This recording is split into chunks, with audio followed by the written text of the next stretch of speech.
नमस्कार मेरे प्यारे साथियों, एक बार फिर से आपका online teaching with Narendra YouTube channel पर स्वागत और अभिनंदन। जैसा कि दोस्तों आज हमारा पशु परिचय भर्ती से संबंधित मॉडल पेपर नंबर 7 है। मॉडल पेपर नंबर 7 है। तो दोस्तों देरी ना करते हुए आज का और अपना पहला प्रश्न अपन शुरू करते हैं। जैसे कि दोस्तों हमारे सामने पहला प्रश्न क्या है कि ए बी सी की औसत आयु 25 वर्ष है। ए बी सी जिनकी औसत आयु कितनी है, 25 वर्ष है, तथा इनकी आयु का अनुपात दे रखा है आपको 3:5:7। तो प्रश्न में पूछा है आपसे ए की आयु कितनी होगी। तो दोस्तों फटाफट इसका सही आंसर आपको बताना है, कमेंट करके इसका सही आंसर बताना है आपको। प्रश्न क्या है सुनना आप वापिस से कि ए बी सी है, उनकी औसत आयु कितनी दे रखी है, 25 वर्ष दे रखी है। ए और बी प्लस सी इन तीनों की औसत आयु कितनी दे रखी है, 25 वर्ष दे रखी है, तथा इनकी आयु का अनुपात ए की आय का अनुपात, बी की आय का अनुपात और सी की आय का अनुपात कितना है, 3:5:7 दे रखा है। और ए की आयु आपको फाइंड करनी है। तो जैसा कि हमें पता है जब इन तीनों की औसत आयु 25 वर्ष दे रखी है तो तीनों को मल्टीपल कर लेंगे किससे, 25 से तीनों को गुणा कर लेंगे तो कितनी आ जाएगी, 75 वर्ष आ जाएगी। तीनों की आयु का योग कितना हो जाएगा, 75 वर्ष हो जाएगा। तीनों की आयु का योग हो जाएगा 75 वर्ष। अब जैसा कि 75 वर्ष तीनों की आयु का योग है और तीनों की आयु का अनुपात कितना दे रखा है हमारे सामने, 3:5:7। जब आप इनको टोटल करेंगे 7 5 12 और 12 + 3 15, तो 15 नीचे लिखेंगे। और हमसे किससे पूछा है, ए की आयु का अनुपात पूछा है, तो ए की आयु का अनुपात कितना हो जाएगा, 3 हो जाएगा। जब 3 की टेबल से हम 15 को काटेंगे तो 5 बार, और 5 की टेबल से हम 75 को काटेंगे तो 15 बार। तो कितना आ जाएगा, ए की आयु का अनुपात हो जाएगा कितना हो जाएगा, 15 हो जाएगा। दोस्तों कितना आयु का अनुपात हो जाएगा, ए की आयु का अनुपात हो जाएगा 15। इसी प्रकार से आप बी की आयु का अनुपात और सी की आयु का अनुपात भी निकाल सकते हैं। तो अभी हमें प्रश्न में पूछा है ए की आयु का अनुपात, तो ए की आयु का अनुपात कितना हो जाएगा, 15 वर्ष हो जाएगा। तो ऑप्शन ए इसका सही आंसर हो जाएगा। ऑप्शन ए इसका बिल्कुल सही आंसर हो जाएगा। अगला प्रश्न क्या है, अगला प्रश्न है प्रश्न नंबर 2। प्रश्न नंबर 2 क्या है, प्रश्न नंबर 2 राजस्थानी भाषा में जो मुंडिया लिपि है, कौन सी लिपि, मुंडिया लिपि को किस नाम से जाना जाता है। 2023 का पेपर 3 कॉलेज एजुकेशन के असिस्टेंट प्रोफेसर में पूछा गया सवाल है कि राजस्थानी भाषा में मुंडिया लिपि को किस नाम से जाना जाता है। ऑप्शन आपके सामने दे रखे हैं, महाजनी, देवनागरी, ब्रज या मारवाड़ी। फटाफट इसका सही आंसर आपको बताना है, कमेंट करके इसका सही आंसर आप बता दीजिए दोस्तों। तो सही आंसर हो जाएगा ऑप्शन नंबर ए। हमारा जो पहला ऑप्शन आ रहा है, ऑप्शन ए इसका करेक्ट आंसर हो जाएगा, 100% इसका सही आंसर हो जाएगा ऑप्शन ए, महाजनी। प्रश्न नंबर 3, अगला प्रश्न है कि प्लास्टर ऑफ पेरिस पीओपी का निर्माण डैश डैश डैश के उत्पादन द्वारा किया जाता है, ग्रेफाइट के द्वारा, जिप्सम के द्वारा, जिंक के द्वारा या इनमें से कोई नहीं। प्लास्टर ऑफ पेरिस का निर्माण किसके द्वारा किया जाता है। तो बताए दोस्तों क्या होगा इसका सही आंसर। तो इसका सही आंसर होगा ऑप्शन नंबर बी, जिप्सम के द्वारा। जिप्सम के द्वारा प्लास्टर ऑफ पेरिस का निर्माण किया जाता है। तो ऑप्शन बी इसका बिल्कुल सही आंसर हो जाएगा। अगला प्रश्न नंबर 4, पेट्रोल की कीमत में 25% की वृद्धि होती है। प्रश्न में आपसे पूछा है कि पेट्रोल की कीमत में कितनी प्रतिशत की वृद्धि होती है, 25% की वृद्धि होती है। ग्राहक को अपना उपभोग कितना प्रतिशत कम करना चाहिए ताकि पेट्रोल का पिछला बिल ना बदले, ताकि उसके खर्चे में कोई परिवर्तन ना हो। जैसा कि मान लेते हैं जैसा कि हमने माना, अगर हमारे पास 100 रुपये हैं, और 100 रुपये से हम कितना 1 लीटर पेट्रोल लेते हैं, कितना लेते हैं, 1 लीटर पेट्रोल लेते हैं। अभी वर्तमान में इसकी कितने प्रतिशत की वृद्धि हुई है, 25% की वृद्धि हुई है। तो 25% की वृद्धि होगी तो कितना होगा, ये 25% की वृद्धि हुई है तो कितना हो जाएगा, 125% हो जाएगा दोस्तों। कितना हो जाएगा, 125%। हमें अभी वर्तमान में 100 रुपये में पहले 100 रुपये में 1 लीटर पेट्रोल मिलता था, लेकिन 25% की वृद्धि होने से अब पेट्रोल का मूल्य कितना हो गया, 125 रुपये हो गया। यह तो हमें प्रश्न में दे रखा है। अब आगे प्रश्न में क्या पूछा है कि हमें अपना जो उपभोग है वह कितना प्रतिशत कम करना चाहिए ताकि हमारे पेट्रोल के पिछला बिल ना बदले, यानी हमारा जो खर्चा है वही रहे। तो कितना होगा दोस्तों, अगर हमें 125 से 100 की तरफ चलना है ताकि हमारा खर्चा, हमारे पास 100 रुपये और हमें 100 रुपये ही खर्च करना है, तो 25/125 इंटू 100 हो जाएगा। नीचे क्या लिखोगे, जिधर से आप चलोगे, आपको किधर चलना है, 125 से 100 की तरफ चलना है, तो नीचे आप लिखोगे 125। 25 की टेबल से जाओ, आप 125 को काटोगे तो 5 बार, और 5 की टेबल से 100 को काटोगे तो 20%। सही आंसर हो जाएगा 20% हो जाएगा दोस्तों। इसका सही आंसर क्या हो जाएगा, 20%। अगला प्रश्न, प्रश्न नंबर 5। प्रश्न नंबर 5 काफी इंपॉर्टेंट प्रश्न है। एक वस्तु का अंकित मूल्य 250 है। एक वस्तु जिसका अंकित मूल्य कितना है, 250 है। दुकानदार इस पर 20% की छूट देता है। छूट देता है, जो छूट होती है नोट करके लिखना दोस्तों, छूट हमेशा अंकित मूल्य पर ही दी जाती है। छूट हमेशा अंकित मूल्य पर दी जाती है। नोट करके लिखो, छूट हमेशा अंकित मूल्य पर ही दी जाती है। छूट हमेशा अंकित मूल्य पर दी जाती है। दुकानदार इस पर 20% की छूट देता है, फिर भी वह 25% का लाभ अर्जित करता है, तो वस्तु का क्रय मूल्य क्या होगा। फटाफट इसका सही आंसर बताया दोस्तों। जैसा कि दोस्तों हमें पता है, एक होता है हमारे सामने सीपी होता है, जिसे हम क्या कहते हैं, कॉस्ट प्राइस, और एक क्या होता है, एक होता है हमारे सामने एसपी। एसपी को हम बोलते हैं सेलिंग प्राइस, और एक होता है एमपी। एमपी को हम क्या बोलते हैं, मार्क्ड प्राइस बोलते हैं, मार्केट प्राइस। अब हमें, जैसा कि हमारे प्रश्न में हमें क्या दे रखा है, अंकित मूल्य दे रखा है। प्रश्न में हमें क्या दे रखा है, अंकित मूल्य दे रखा है, और अंकित मूल्य कितना है, अंकित मूल्य 250 रुपये है। अंकित मूल्य कितना है, अंकित मूल्य 250 रुपये। दुकानदार इस अंकित मूल्य पर 20% की छूट देता है। जो दुकानदार है वह इस अंकित मूल्य पर कितने प्रतिशत की छूट देता है, अंकित मूल्य पर 20% की छूट देता है। तो 250 का जब हम 20% निकालेंगे, 250 का जब हम 20% करेंगे, जब 20% डिस्काउंट करेंगे तो कितना होगा, 250 का जब 20% डिस्काउंट करेंगे तो वो होगा हमारे सामने 50 होगा। यानी हमारी जो सेलिंग प्राइस है, सेलिंग प्राइस क्या हो जाएगी, सेलिंग प्राइस हो जाएगी 200 हो जाएगी। सेलिंग प्राइस कितनी हो जाएगी, 200 हो जाएगी, क्योंकि डिस्काउंट हमें रुपए में दे रखा है 50, परसेंटेज में 20 दे रखा है, और 20% किसका है, 250 का है।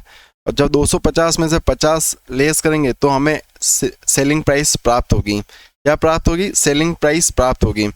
अब हमें क्या निकालना है, हमें निकालना है वस्तु का क्रय मूल्य पूछा है हमको। मार्क्ड प्राइस पता पड़ गई, सेलिंग प्राइस पता पड़ गई, अब हमें निकालना है कॉस्ट प्राइस निकालना है।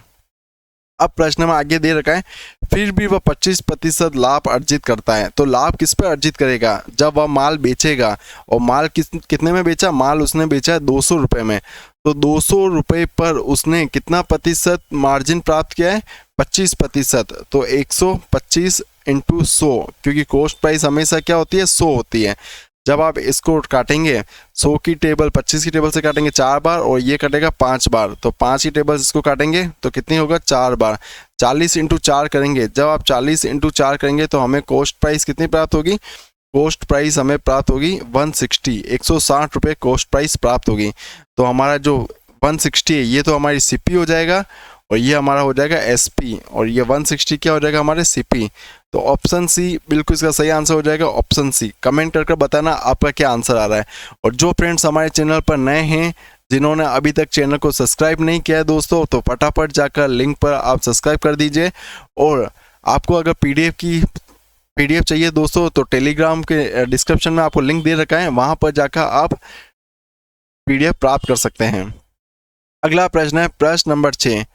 प्रश्न नंबर 6 2015 के रीट लेवल 2015 में आया है दोस्तों, लेवल 2 एसएसटी में। लेवल 2 एसएसटी में प्रश्न पूछा गया है कि कवि बांधव की उपाधि किस चौहान शासक को प्राप्त थी। ऑप्शन आपके सामने दे रखे हैं, विग्रहराज चतुर्थ, पृथ्वीराज तृतीय, पृथ्वीराज द्वितीय या अजय राज। फटाफट इसका सही आंसर आप बताना है दोस्तों कि कवि बांधव की उपाधि किसे दी गई है? कवि बांधव की उपाधि किसे दी गई है? किस चौहान शासक को कवि बांधव की उपाधि दी गई है? फटाफट इसका सही आंसर बता दीजिए दोस्तों। तो इसका सही आंसर हो जाएगा विग्रहराज चतुर्थ। विग्रहराज चतुर्थ को कवि बांधव की उपाधि दी गई है। इंपॉर्टेंट प्रश्न है, आगे भी एग्जाम में प्रश्न पूछे जाने की पूरी संभावना है दोस्तों। अगला प्रश्न, प्रश्न नंबर 7। प्रश्न नंबर 7 क्या है? एक खिलौने को 1440 रुपए में बेचने पर 10% की हानि होती है, तो उसे कितने में बेचा जाए कि 15% का लाभ हो जाए दोस्तों? जैसा कि दोस्तों हमें पता है, अगर किसी वस्तु को जब हम 1440 रुपए में 1440 रुपए में हम जब बेच रहे हैं, तो हमें कितने प्रतिशत की हानि हो रही है? 10% की क्या हो रही है? 10% की हमें हानि हो रही है। यानी यह वस्तु कितनी है? 90% के बराबर हो जाएगी। जो ये मूल्य दे रखा है जो 1440 रुपए, ये 1440 किसके बराबर है? 90% के बराबर है। क्योंकि प्रश्न में आपको दे रखा है कि जब 1440 रुपए में बेचने पर 10% की हानि होती है, 1440 रुपए में बेचने पर 10% की हानि होती है, तो ये वस्तु कितने के बराबर है? 90% के बराबर है। अगर ये वस्तु 100% के बराबर होती तो क्या होता हमारा? ये होता हमारा सीपी होता है। क्या होता है? कॉस्ट मूल्य होता है, कॉस्ट प्राइस होता है। लेकिन और कॉस्ट प्राइस में अगर हम प्रॉफिट ऐड करते हैं तो ये हमारा क्या हो जाता है? ये सेलिंग प्राइस हो जाता है। और प्रश्न में आपसे क्या पूछा है कि 15% का लाभ होगा दोस्तों, आपसे 15% का लाभ पूछा है। तो करते हैं हम, जैसे 1440 हमें दे रखा है और नीचे क्या लिखेंगे हम? 90% लिखेंगे, क्योंकि ये वैल्यू 90% के बराबर है। मल्टीप्लिकेशन किससे करेंगे? 115 से करेंगे, क्योंकि 100 तो क्या हो जाएगा? 100 तो हो जाएगा हमारे सीपी, इस जगह लिख लेता हूँ, 100 तो हो जाएगा हमारे सीपी, 100 सीपी हो जाएगा, प्लस जो प्रॉफिट है, प्रॉफिट का आप क्या लिखोगे? 15। तो जब दोनों को ऐड करोगे तो क्या हो जाएगा? 115। तो जब आप इससे कैलकुलेशन करके करेंगे दोस्तों, तो सही आंसर हमारा क्या आ जाएगा? सही आंसर हमारा आ जाएगा 1840। 1840 इसका आंसर आ जाएगा जब आप इसको कैलकुलेशन करेंगे तब आपका आंसर आ जाएगा 1840 आ जाएगा। अगला प्रश्न है प्रश्न नंबर 8। प्रश्न नंबर 8 क्या है? राजस्थान संघ के लिए विलय पत्र पर हस्ताक्षर करते समय किसने कहा था कि मैं अपने डेड वारंट पर हस्ताक्षर कर रहा हूं दोस्तों? बहुत इंपॉर्टेंट प्रश्न है, नोट करके लिखो दोस्तों। वेरी इंपॉर्टेंट प्रश्न दोस्तों, वेरी इंपॉर्टेंट प्रश्न है। आरपीएससी आरओ एग्जाम 2022 में पूछा गया प्रश्न है कि राजस्थान संघ के समय विलय पत्र पर हस्ताक्षर करते समय किसने कहा था कि मैं अपने डेड वारंट पर हस्ताक्षर कर रहा हूं दोस्तों?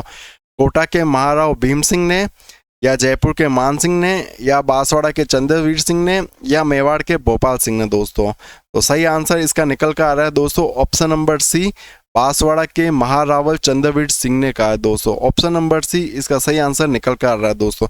कमेंट करके बताइए आपका क्या आंसर आ रहा है। अगला प्रश्न, प्रश्न नंबर 9। प्रश्न नंबर 9 क्या है? एक वर्ष में एक गांव की जनसंख्या 5% की वृद्धि हो जाती है। और प्रश्न पढ़ना दोस्तों, क्या प्रश्न में पूछा है? एक वर्ष अपन लिख लेते हैं यहाँ पर दोस्तों। एक वर्ष में एक गांव की जनसंख्या में 5% की वृद्धि हो जाती है, और अगले वर्ष में 5% की क्या हो जाती है? कमी हो जाती है। यानी एक वर्ष में तो 5% की वृद्धि हो रही है, और एक वर्ष में हो रही है, दूसरे वर्ष 5% की कमी हो रही है। यानी समय आपको दे रखे हैं 2 वर्ष, 2 समय दे रखा है। ये हो जाएगा पहला वर्ष और ये हो जाएगा सेकंड वर्ष। पहले वर्ष में हो रही है, मान लेते हैं कोई जनसंख्या है, जनसंख्या हम मानेंगे 100 में, 100% के रूप में हम जनसंख्या मानेंगे। मान लेते हैं जनसंख्या 100%, और अभी कितने 5% की वृद्धि हो रही है। तो 5% की जब हम इसमें वृद्धि करेंगे, कितनी वृद्धि करेंगे? जब हम 5% की वृद्धि करेंगे तो ये कितना हो जाएगा? 105% हो जाएगा। कितना हो जाएगा? 105% हो जाएगा।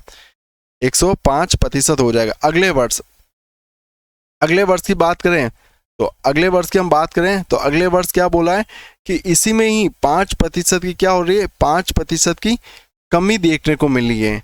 तो जब हमारा 105 पर हम 5% की कमी करेंगे तो हमें कितना प्राप्त होगा? 99.75 प्राप्त होगा दोस्तों। जब हम 105 का 5% हम कमी करेंगे तो 105 का 5% कितना होता है? 105 का 5% होता है 5.25%। जब हम 105 में से 5.25 लेस करेंगे तो हमें कितना प्राप्त होगा? 99.75% प्राप्त होगा। अब आगे प्रश्न क्या दे रखा है? यदि दूसरे वर्ष के अंत में गांव की जनसंख्या 7,980 है, यानी जो 99.75 है, इस वर्ष गांव की जनसंख्या कितनी है? 7,980 है। यानी जो 7,980 दे रखा है वह किसके बराबर दे रखा है परसेंटेज में? 90.75 के बराबर दे रखा है परसेंटेज में। तो इसकी कैलकुलेशन हम करते हैं, 7980 डिवाइड 99.75। और प्रश्न में पूछा है प्रथम वर्ष की प्रारंभ की जनसंख्या क्या होगी? तो प्रथम वर्ष की प्रारंभ की जनसंख्या क्या करोगे? मल्टीप्लिकेशन में आप करोगे 100, क्योंकि प्रथम वर्ष के प्रारंभ में इसकी जनसंख्या पूछी है। तो प्रथम वर्ष के प्रारंभ में इसकी जनसंख्या होगी, जब इसको कैलकुलेशन करेंगे तो आपका आंसर आ जाएगा दोस्तों 8,000 आ जाएगा। क्या आ जाएगा इसका आंसर? जब आप इसको कैलकुलेशन करेंगे तो आपका आंसर आ जाएगा 8,000। ऑप्शन बी इसका सही आंसर आ जाएगा। अगला प्रश्न है प्रश्न नंबर 10। प्रश्न नंबर 10 क्या है? एलडीसी 2022 हाई कोर्ट एलडीसी 2022 में पूछा गया प्रश्न है कि राजस्थान में जो अबुझ सावा है किस दिन मनाते हैं? अबुझ सावा किस दिन मनाया जाता है? ऑप्शन आपके सामने, गणगौर, बसंत पंचमी, कार्तिक पूर्णिमा या आकातीज। दोस्तों सभी को इसका सही आंसर पता होगा दोस्तों कि राजस्थान में जो अबुझ सावा है कब मनाते हैं हम? आकातीज को बनाते हैं। कब बनाते हैं? आकातीज को बनाते हैं। ऑप्शन डी इसका सही आंसर हो जाएगा। अगला प्रश्न, प्रश्न नंबर 11। मावजी के अनुयायी उन्हें विष्णु का डैश मानते थे। जो मावजी के अनुयायी हैं उन्हें विष्णु का कौन सा अवतार मानते थे? आरओ एग्जाम 2022 में पूछा गया प्रश्न है, इंपॉर्टेंट करके लिखो दोस्तों, एग्जाम में आगे भी प्रश्न पूछा जाने की पूरी संभावना है। तो कौन सा हो जाएगा दोस्तों? कल्कि अवतार, मत्स्य अवतार, वामन अवतार या वराह अवतार? तो मावजी के अनुयायी कौन सा अवतार मानते थे? इन्हें कल्कि का अवतार मानते थे दोस्तों। मावजी के अनुयायी इन्हें कल्कि का अवतार मानते थे। कुछ इंपॉर्टेंट की फैक्ट की हम बात करें मावजी के संत मावजी के बारे में दोस्तों, अगर हम मावजी के बारे में बात करें तो इनका जन्म कहाँ पर हुआ है? इनका जन्म हुआ है डूंगरपुर में हुआ है। इनका जन्म कहाँ पर हुआ है? इनका जन्म हुआ है डूंगरपुर में। कौन से गांव में? सांबला गांव में। डूंगरपुर के सांबला गांव में इनका जन्म हुआ है। इनकी पीठ कहाँ पर है? इनकी पीठ भी दोस्तों डूंगरपुर के सांबला गांव में स्थित है।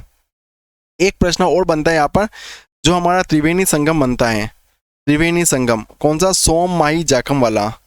सोम माही और जाखम नदी वाला जो हमारा त्रिवेणी संगम बनता है, इस त्रिवेणी संगम पे जो बेनेश्वर धाम है, कौन सा धाम है? जो बेनेश्वर धाम है, बेनेश्वर धाम। इस बेनेश्वर धाम की स्थापना किसने की थी? इस बेनेश्वर धाम की स्थापना संत मावजी द्वारा की गई है। संत मावजी द्वारा इस बेनेश्वर धाम की स्थापना की गई है। और मावजी के द्वारा लिखे गए जो ग्रंथ है, वाणी है, उन्हें हम क्या कहते हैं? चोपड़ा कहते हैं दोस्तों। नोट करके लिखना, जो संत मावजी द्वारा लिखे गए ग्रंथ है, वाणी है, जिसे हम क्या कहते हैं? चोपड़ा कहते हैं। तो दोस्तों इतनी इंपॉर्टेंट बात है, आपको संत मावजी द्वारा पता होनी चाहिए दोस्तों। अगला प्रश्न, प्रश्न नंबर 12।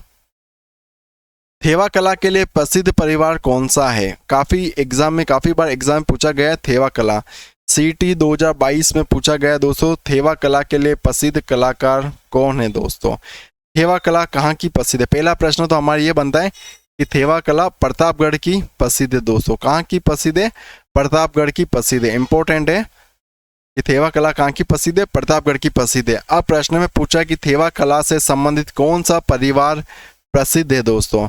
तो कौन सा हो जाएगा? सोनी परिवार हो जाएगा। कौन सा परिवार हो जाएगा? सोनी परिवार हो जाएगा। अगले प्रश्न की ओर बढ़ते हैं, प्रश्न नंबर 13। फटाफट सही आंसर आपको बताना है प्रश्न नंबर 13 का।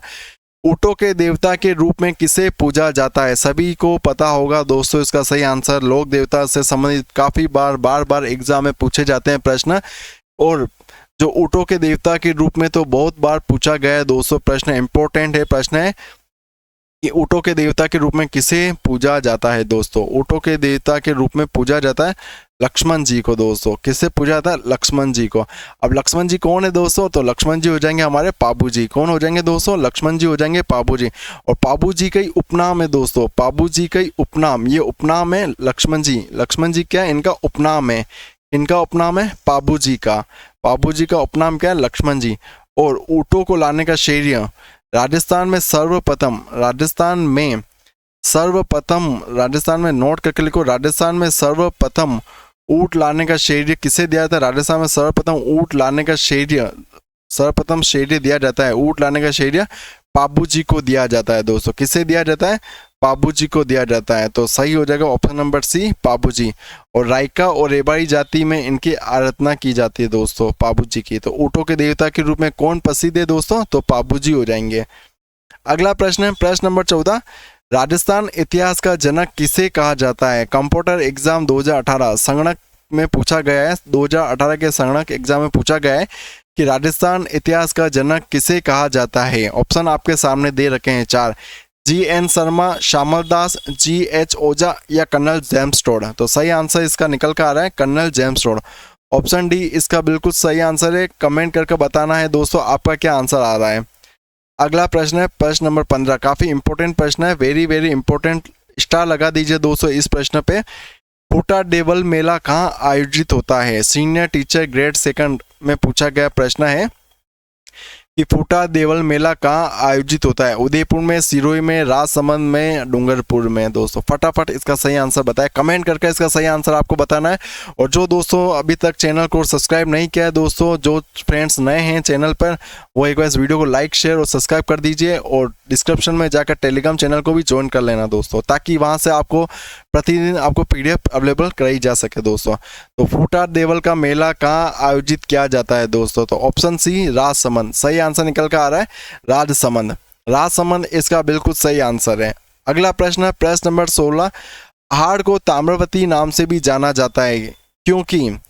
आपको कुछ पॉइंट दे रखे हैं, उस पॉइंट के आधार पर इस प्रश्न को आपको सही करना है। पहाड़ को ताम्रवती के नाम से भी जाना जाता है क्योंकि यहाँ जली हुई ईंट के निर्माण पाए गए थे, या ऑप्शन बी अर्थव्यवस्था शिकार और पशुपालन पर आधारित थी, या ऑप्शन सी बड़ी संख्या में तांबे के औजार और उपकरण मिले थे, या डी घर बनाने के लिए धूप की पक्की ईंटों का उपयोग किया जाता था। तो दोस्तों देखो ताम्रवती की बात की है तो ताम्रवती से संबंधित दोस्तों तांबा, तो यहाँ पर क्या बड़ी संख्या में हमें क्या तांबे के औजार और उपकरण मिले थे। तो ऑप्शन सी इसका सही आंसर हो जाएगा। Option C. आर्ट सभ्यता कहाँ पर है? तो ये आर्ट सभ्यता हमारे उदयपुर में। कहाँ पर हो जाएगा दोस्तों? उदयपुर में। कौन सी नदी के किनारे स्थित है? तो ये हमारे बेडस नदी के किनारे स्थित है। कौन सी नदी के किनारे स्थित है? बेडस नदी के किनारे स्थित है। इस आर्ट सभ्यता को हम किस नाम से जानते हैं? इसे हम धूलकोट, आगाटपुर के नाम से भी हम जानते हैं दोस्तों आर्ट सभ्यता को। अगला प्रश्न है प्रश्न नंबर 17, जो बादला सोलर पार्क है कहाँ पर स्थित है? थर्ड ग्रेड टीचर 2022 में पूछा गया प्रश्न है, बादला सोलर पार्क कहाँ पर स्थित है? जोधपुर, जालोर, जैसलमेर या झालावाड़। फटाफट इसका सही आंसर आपको बताना है। तो प्रश्न नंबर 17 का सही आंसर हो जाएगा बादला सोलर पार्क कहाँ पर स्थित है? जोधपुर में स्थित है। अगला प्रश्न 18 प्रश्न है, जैसलमेर की स्थापना हुई थी? वीडियो एग्जाम 2021 में पूछा गया है, जैसलमेर की स्थापना कब की गई थी? 13वीं शताब्दी, 12वीं शताब्दी, 11वीं शताब्दी या 10वीं शताब्दी? जैसलमेर की स्थापना कब हुई है दोस्तों? कमेंट कर बताओ इसका सही आंसर क्या होगा। प्रश्न नंबर 18 में पूछा गया है कि जैसलमेर की स्थापना कब हुई है? तो जैसलमेर की स्थापना 12वीं शताब्दी में हुई है। कहाँ पर हुई है? 12वीं शताब्दी में हुई है। 19वां प्रश्न क्या है, जोधपुर का प्रसिद्ध बादला निम्न में से क्या है? जो प्रसिद्ध बादला है, बादला कहाँ का प्रसिद्ध है? बादला प्रसिद्ध है जोधपुर का प्रसिद्ध है। एक प्रश्न तो ये हमारा बनता है कि बादला कहाँ का प्रसिद्ध है? तो बादला है जोधपुर का प्रसिद्ध है। इंपॉर्टेंट प्रश्न है, 2022 के CET एग्जाम में पूछा गया प्रश्न है कि बादला क्या है? एक पोमचा है, लकड़ी का मंदिर है, या जस्ते से बना पानी का पात्र है, या जरी की साड़ी है दोस्तों। तो ये क्या हो जाएगा? एक जस्ते से बना पानी का पात्र है, जिसके अंदर हम क्या रखते हैं दोस्तों? पानी रखते हैं। और इस बादला में पानी क्या रहता है दोस्तों? ठंडा रहता है। पानी क्या रहता है? पानी रहता है, पानी ठंडा रहता है। तो बादला क्या हो जाएगा? जस्ते से बना एक पानी का पात्र हो जाएगा। अगला प्रश्न प्रश्न नंबर 20, निम्नलिखित में से कौन सा लोक नृत्य भीलों में लोकप्रिय नहीं है दोस्तों? भीलों में कौन सा नृत्य लोकप्रिय है? प्रश्न में आपसे पूछा है कि कौन सा नृत्य भीलों में लोकप्रिय है। 2022 के CET के एग्जाम में पूछा गया है, गवरी, ढोल नृत्य, गिद्दड़ नृत्य, चंग नृत्य दोस्तों। तो कौन सा नृत्य हो जाएगा?